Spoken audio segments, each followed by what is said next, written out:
Hi and welcome everyone to our second live stream, the Expert Community live stream. Today we're live with Manuel and I'm your host Geert van der Kruijsen. Let me quickly mute this machine.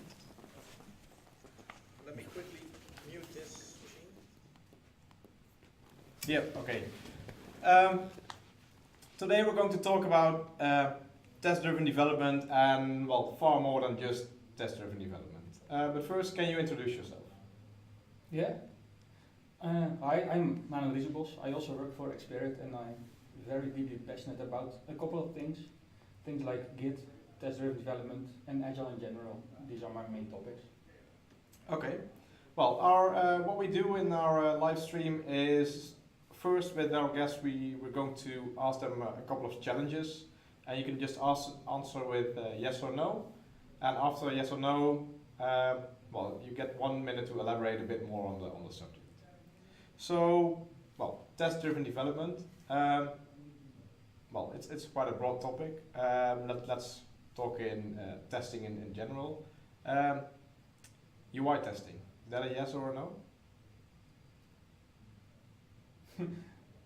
Yes. Yes. Okay, and well, why? Just 1 minute, and after the 5 challenges, we will just discuss a bit more on your history.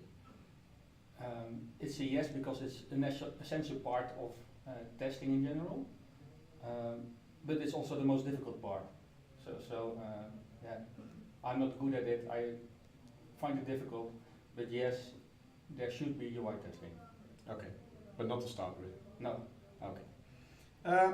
Then the second one, talking about testing, you often hear people talk about test coverage. Is test coverage a goal? Is it something you should achieve, or how do you cope with test coverage?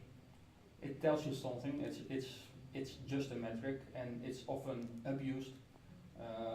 So it isn't the goal in itself, but it can help. Okay, but how do you, when you look at other people's code, what does test coverage tell you? Everything that is not tested. Okay. So about the tested code, it doesn't say anything? No. No. Okay. Yeah. And that's why you shouldn't use it as a metric, I guess. Yeah, probably. Yeah. Okay. The third challenge, the role as tester. Does it still exist, or should it still exist? A difficult one. Yeah, maybe in the role of test automation, and yeah, it should still exist, but probably far more narrow than it is today. Mm-hmm. And what's different than the tester we have today? Yeah, it should only be about things that cannot be automated. Okay. Things like usability or exploratory or the things where a human indeed adds value. Okay. Next challenge. When all tests are green, can we go to production? Sure. Yeah?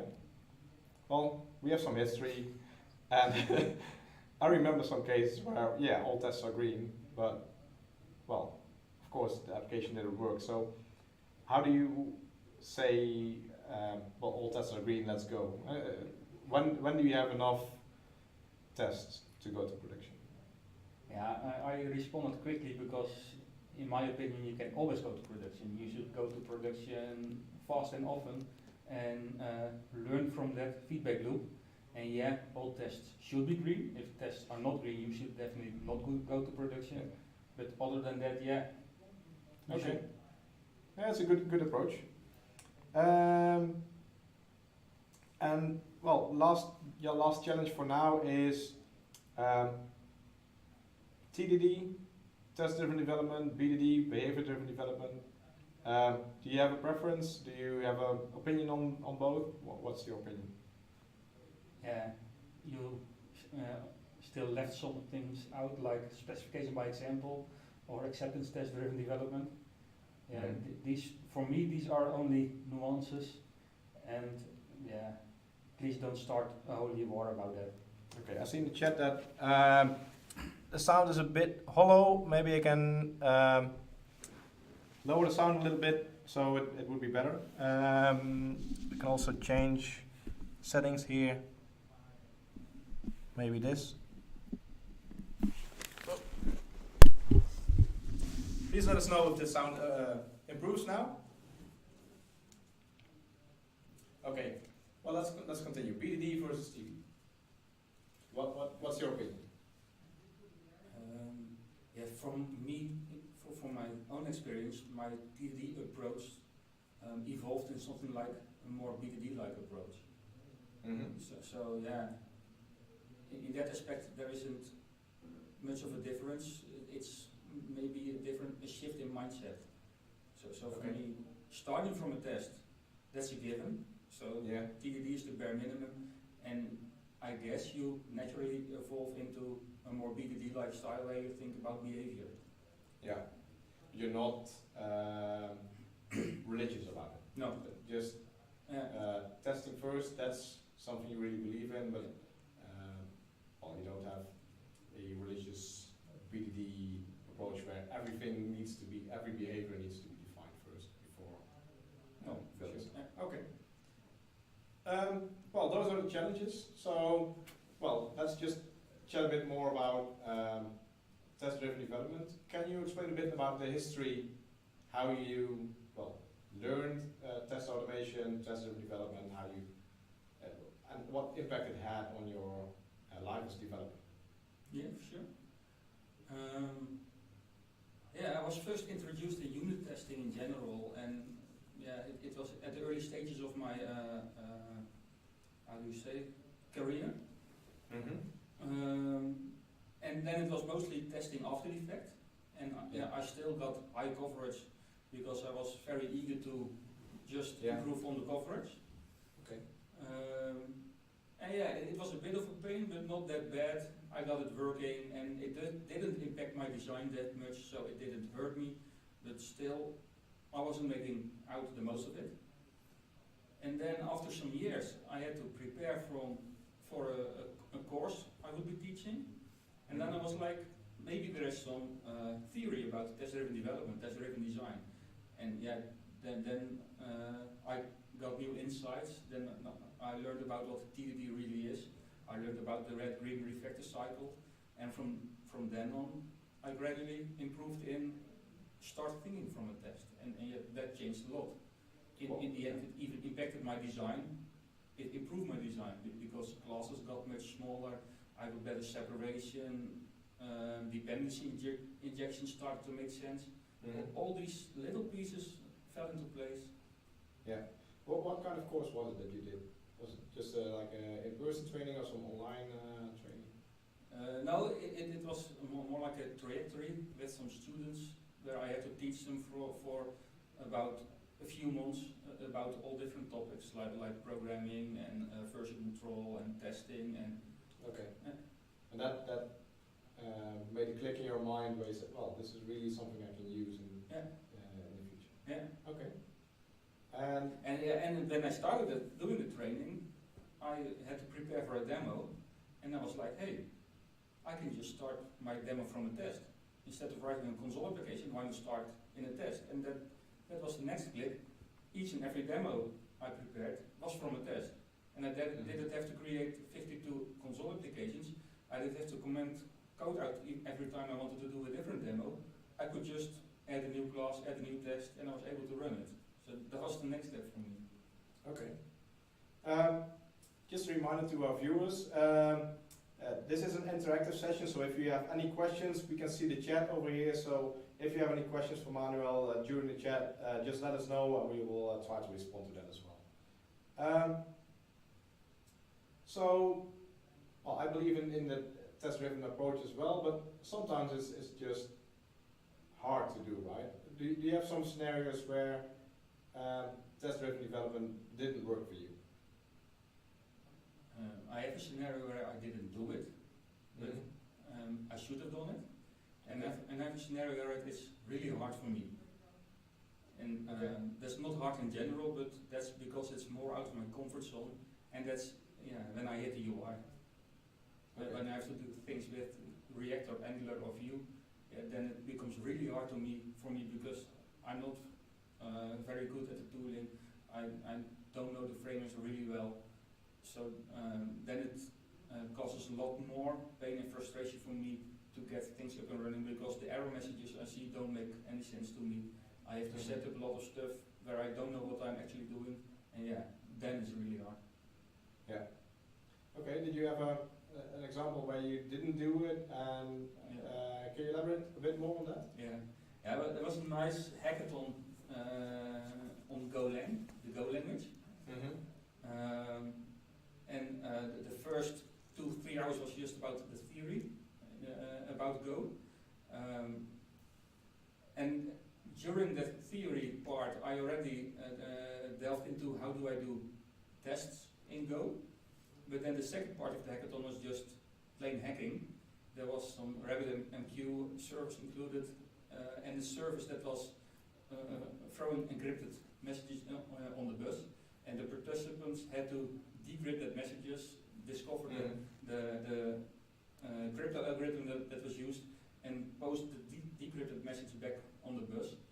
And I really should have incorporated tests during the hackathon. Because you were working a lot with integrating with the service bus while you... Yeah, and every 10 seconds there was a new message. So when I was debugging, I had to wait for 10 seconds before I could validate my changes, and my feedback loop would be much quicker, and the decryption would be far more stable by running it from a test. Yeah, and also when debugging, after 10 seconds a new message comes in, multiple processes are running at the same time, which makes it a lot harder. And it really illustrates the power of TDD in general, that your feedback loop is pretty quick, and your environment is stable. That are the main benefits of doing test-driven development, or one of the main benefits. What are some tips that, well, I know a lot of people know how to unit test, but they think it's really hard to make the step towards test-driven development. Do you have some points for them on how to start with that? Yeah. There was one session I saw a couple of years ago called TDD as if you really meant it. And that was a real eye-opener for me, to be very strict in the approach. Just start always from a test. And discover things from there. Refactor methods out, create classes, move those newly refactored methods into that class, but always start from a test. By doing that, you don't fool yourself in shortcuts, in taking shortcuts, in trying to write tests afterwards. If you start from a test, it's already tested, the test is already there, and you don't have to think about it anymore. So And that's maybe also where the BDD and TDD approach mix and mingle, because you just start with some new functionality from a test. So do you define a unit, or what is it? Like, I think it's always hard to define a unit test. Well, let me ask you, what's your definition of a unit test? My definition is, I don't care. Okay. I start from a test, probably an integration test, because that's the part I want to discover. And then when I've written it and I've validated it, I've written assertions on that, I refactor it out, and then I think, hey, it works as I expect. I discovered some new things, but my test is slow or flaky because of the integration part. And then I refactor the integration stuff out, inject some mocks in it, and then it's suddenly a unit test. Do I care? Not so much. I think that's a fundamental approach, because often people have this unit and they try to test that, and then they often have problems in some of the boundaries of that the current unit already has. And I think your approach makes really a lot of sense there. And I think when you do a proper test, your design will eventually also be, a lot of the solid principles will automatically be hit, because otherwise it wouldn't even be testable. For me, the solid principles is one of the guidance that helps me into refactoring. Just by looking at the unit that you are working on, and then you discover, does it really do one thing? No, it's doing two things. I should refactor this out. Hey, but now I have two things, but they are still tightly coupled. maybe I should inverse the dependency. Yeah, but that's when you do testing, dependency injection becomes really natural because well, I have this dependency. I don't know how to cope with this in my test, so we need to refactor it out. So I think that's a nice way of how your software architecture can be evolving through the test. Okay, that's very nice. How about, well, this story works really well for greenfield stuff. You said, okay, I have new functionality, I just start building from a test. How about brownfield? Because often we don't have a nice piece of green grass where we can create our own stuff. We have this really ugly piece of software somewhere where we need to extend stuff on. So yeah, I have two examples recently, and the first one was we just threw out what already was, because it didn't add value, and we had a very hard time retrofitting tests on it. Yeah. So throwing it out was easier, and starting over again then, Yeah, well, of course that's the easy approach, but then again it's a green. Yeah, but it's a bold choice. Yeah. Because someone has been working on that for weeks. Yeah. And you just say. Well, and if it's weeks, it's a bold move. If it's years, it's probably not going to happen. So, sometimes that's not the option. Yeah. What's your option? What do you do then? Yeah, the other example is don't let the legacy hold you back. Just start writing tests. 99% of the time you can start with integration tests. And then you discover some parts that are very hard to test, for example, on your CI server, because some parts of the software are not there. Yeah. And yet then you discover we should separate this, we should refactor this out. But then you already have some proof of your new functionality encapsulated in the integration test. So just starting from a test also works in that approach. Okay, nice. Let's see.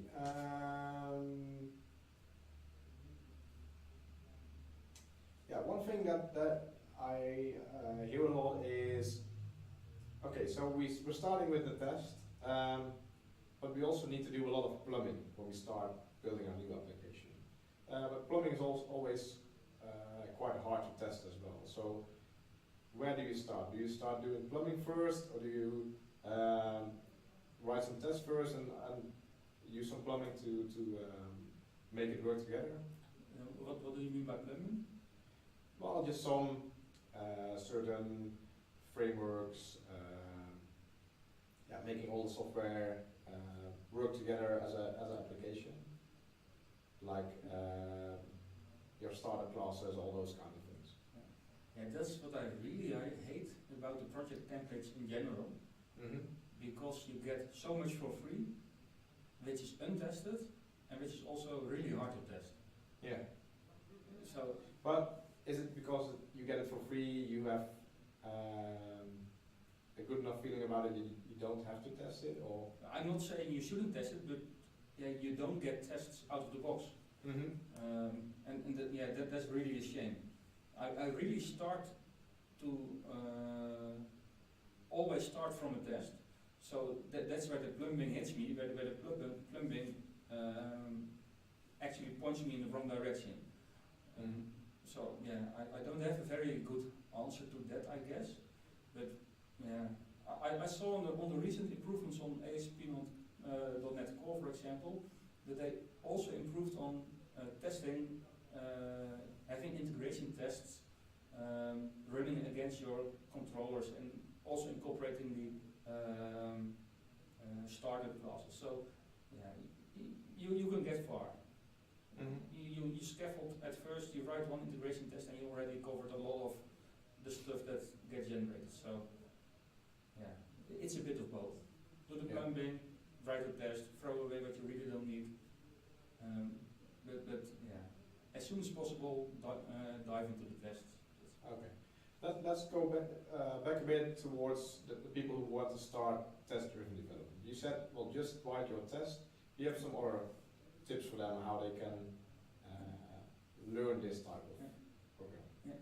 Yeah, that's what a colleague called the beginner's mind, Mm-hmm. and always start like you don't know anything. So for me, even the test name isn't important at first. My first test is always called test 1, and from Yeah. there on I start to think, what is it actually that I want to build? What should it do? And how do I prove that what is built is actually correct? Mm-hmm. And once that gets there, then you can start refactoring out, and then you can start adding new tests, refactoring your current test method, coming up with a name for that, for example. Yeah. So yeah, the beginner's mind, that's the essence. Okay. Start to think about what should I do and how do I validate it, and capture that in a test. Do you have a certain structure that you always use? Do you use like arrange, act, assert? Do you use given, when, then? Do you use one of the common sets to structure your test, or is it just natural for you to because they're all the same in the end? Yeah. Yeah, normally my tests have a arrange, act, assert, and sometimes it's implicit, sometimes it's a bit hidden because I refactored even parts of the test out. Mm-hmm. Yeah, but that's the common structure I use. Okay. And sometimes I use given, when, then in the function name, and arrange, act, assert inside the class under the method body. Yeah. Okay. You said that you also use TDD to learn new languages and those kind of things. Yeah. Can you elaborate a bit more on that? Yeah. I picked up Golang recently again, and yeah, then again, just look up how tests work in Golang, create a test file, and capture in your test class, in your test method, what you want to achieve. I discovered Node.js and TypeScript the same way. It had something to do with hosting files in an HTTP context. Just start from a test, how do you host something in Node.js, refactor that out, add your new test, refactor it, create mocks for it, and yeah, you're good to go, even in new languages. Mm-hmm. Okay, it's an interesting choice because often you see people, test-driven development and testing in general is something the more experienced people use, and especially the beginners don't use it. Of course, maybe if you're an experienced developer, it's easier to pick up new languages using techniques you already know. Yeah, my point is, creating a test method is not harder than creating a new console application. Mm-hmm. Yeah. And by creating a console application again, you force yourself into writing tests, and by forcing yourself into writing tests, you force yourself into proper design. Yeah. Yeah, it's actually less plumbing often to get your test up and running compared to building a console application. Yeah. Right? Especially when you do parameters or multiple sets of parameters, those kind of things. Console apps can be a lot harder. You have to do a lot of plumbing to get all the parameters in. And it gets stale really fast. Yeah. Console application 54. What was that doing again? I don't know. Just create a new one. Mm-hmm. One thing that I had a discussion with another colleague about some time ago was when you do a lot of unit tests, it also becomes sometimes it becomes harder to do refactoring. It sounds different, but you have to refactor your code and your unit test. When you only have your code, you only have to refactor your code. It's more like a YOLO approach, but sometimes your tests can get in the way as well, especially when you do UI test, integration test, unit test, all things combined. You have to change code on 4 places when you want to make a small change. Yeah, probably that is a smell that you're testing the wrong thing. Mm-hmm. Probably you are proving your made-up design from your tests in test instead of validating the behavior of your application. Because with refactoring, should not change, because otherwise it's not refactoring. Mm-hmm. That's true. So yeah, Yeah, then again, when you want to make, then not for refactoring, when I just want to make a simple change. I have to go through several layers that all need a change. yeah. Apparently they are all testing the same thing. Well, it could be. Yeah, that could be a smell as well. Often integration tests will hit multiple units, so Yeah. I guess they will need to change as well. Yeah, You it could be. I do not disagree on that, but for me, normally the unit test says something about the unit. It tests the behavior of the unit, and the integration test probably says something about the integration between units or components or services or I don't know. And often then an integration test is not in the arrange, act, assert setup, because I don't have to assert anything. When it doesn't break, the integration test is passed. Yeah. Okay. You recently created a open source project because you were quite upset with several SDKs or frameworks not being testable enough that you want to use in your applications. Yeah. Can you tell me about the history, how it came about and why you made it? Yeah. The first thing to notice, I did not want to create yet another mocking framework. Mm-hmm. I ended up with yet another mocking framework. But with a slightly different goal of the existing frameworks, MLQ and substitute the most important ones at the moment. Yeah. At least for the .NET. For the languages, .NET languages, the .NET community. But what I delved into was when you have a third party class that you really need in your application, and that's A, not versatile, and B, does not have an interface, then you get a really fixed dependency on that component. Yeah. When that component does do very much like integration with some REST API or a backend service or something that's out of your control, you can only write integration tests on that. And these integration tests are really hard to execute because, for example, you need credentials to actually execute them. And they're slow. And they're slow and predictable. Yeah. Okay. And the least you can do is then just create a wrapper around that, inject that wrapper into your system in the test, the target that you're actually testing, and let that wrapper pass through to the underlying object, or and have a virtual method or an interface so you can inject a mock for that. Mm-hmm. After the third wrapper object, I saw a pattern. I saw, hey, this wrapper object is doing nothing more than just accepting a method call and passing it through to the underlying object. So I created a framework, the unmockable, Mm-hmm. that act as a wrapper. Yeah. And it's a Yeah, shared. I looked it up. It seems really simple, which I like. I like simple things. Yeah. And yeah, it made sense to me because there's a lot of SDKs that you just you need to use it because you have some dependency on third parties that you want to use, and you're using their SDK, and it's just now my whole architecture is all melted together because of this one dependency. It's called the Unmockable, and it's on GitHub. We'll post some links to the GitHub page after the video. So to make one thing clear, it's the framework that should not be there. Yeah. So I think you pointed out some frameworks that that you hated because you had to make this. And even the HTTP client class of .NET is sort of mockable, but you have to know a lot about the internals to make it mockable. So it's also on the list of me that classes that are hard to mock.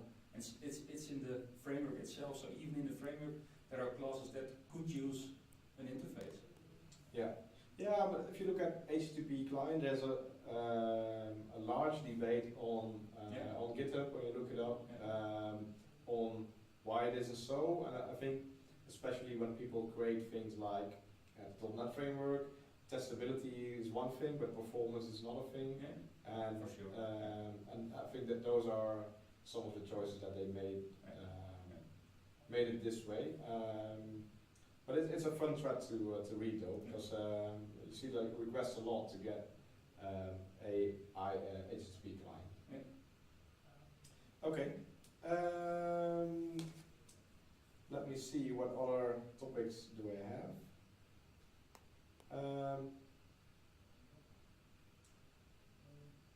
Yeah, do you have some languages that well, you can program in quite some different languages, I think. Are there languages that you say, well, testing here is a lot harder than in others, or is it just most modern languages just are quite good? I would say COBOL. Yeah, of course. So that's why I said modern languages. So But what differentiates TypeScript, for example, from C# are the implicit interfaces. You don't have to explicitly say this class implements this interface. As long as it has the same methods as the interface, you can pass it in as an instance of that interface. And that's what I really would like to see on C#, because then you're no longer dependent on the vendor to include interfaces on their classes. So on TypeScript, it's even easier than it is in C#. Yeah. In Java, as far as I know, methods are by default virtual. That opens a whole world for mocking. Okay. So there are some differences, but each and every modern language, TDD is possible. Yeah. I guess. Okay. Well, we're nearing the end of our show. What we always ask our guests is, do you have some resources that you would like to share with the audience? So what are the things that really stood out for you that made the switch for TDD? What that made you learn TDD? You already mentioned the conference talk, TDD as you meant it. As if you meant it. As if you meant it, yeah. So we'll look up the link and we'll post it below the video as well. Do you have some other resources, blog posts, people to follow, frameworks, whatever? Yeah, Robert C. Martin, Uncle Bob for sure. He has said and written and recorded a lot about TDD, and he's very pure in that. So a lot of people go to his talks about clean code. Yeah. But for some reason they don't pick up the TDD things that he stands for. So that's really a shame. And you read the blogs of him, it only convinces me more that this is the right approach. Okay. Martin Fowler has written some things about it. He even made the test pyramid famous. He is he was less convinced about the design approach, the evolutionary design. So that's a bit of a pity, but these are the guys that stand out. Okay. Okay, good. Well, we're going to wrap up with this.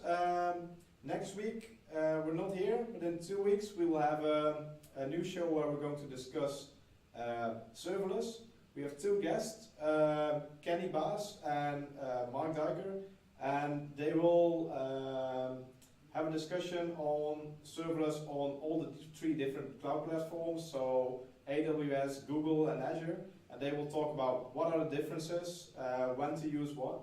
So it's promising to be a very interesting show as well. So I hope to see you there again next week, or in 2 weeks. And well, if you want to be a guest on the show as well, if you have a topic where you think you are an expert in, it can be anything related to software development, just let us know and we will get you on the show. If you're in the Netherlands, you can come here in Hilversum in the office, and otherwise we will just have you online in the show using Skype or whatever. So, well, hope to see you in the next show. Bye bye.